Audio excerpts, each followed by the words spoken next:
Party పెట్టి 10 ఏళ్లైనప్పటికీ పవన్ కళ్యాణ్ ఇంతవరకు జనసేనను పటిష్టం చేసుకోలేదని విమర్శించారు రాజ్యసభ సభ్యులు అయోధ్య రామిరెడ్డి.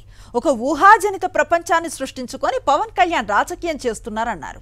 కాకినాడ జిల్లా కిర్లంపూడిలో వైఎస్ఆర్ కాంగ్రెస్ నేత ముద్రగడను అయోధ్య రామిరెడ్డి కలిశారు. పిఠాపురంలో వంగాగీత గెలుపు కోసం ముద్రగడ మార్గదర్శనం చేస్తున్నారని చెప్పారు. మీరు పిఠాపురంలో పోటీ చేస్తున్నటువంటి ఇద్దరు కూడాను గీతమ్మ వైఎస్ఆర్సీపీ నుంచి మీరు చూస్తే తను చాలా కమిటెడ్, చాలా కాంపిటెంట్ పొలిటీషియన్. కింద నుంచి అన్నీ చూసింది.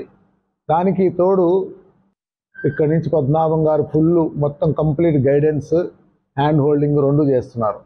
పవన్ కళ్యాణ్ గారు పార్టీ పెట్టారు, కానీ పార్టీని వ్యవస్థని బిల్డ్ చేసుకోలేకపోయినారు 10 సంవత్సరాల తర్వాత కూడా.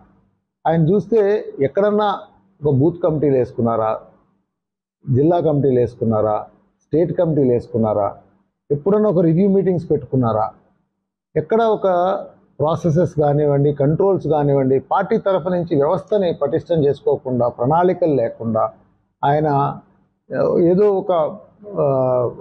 ఒక ఇల్యూజనరీ వరల్డ్లో క్రియేట్ చేసుకొని ఆయన రాజకీయం చేయడానికి వస్తూ ఉన్నారు.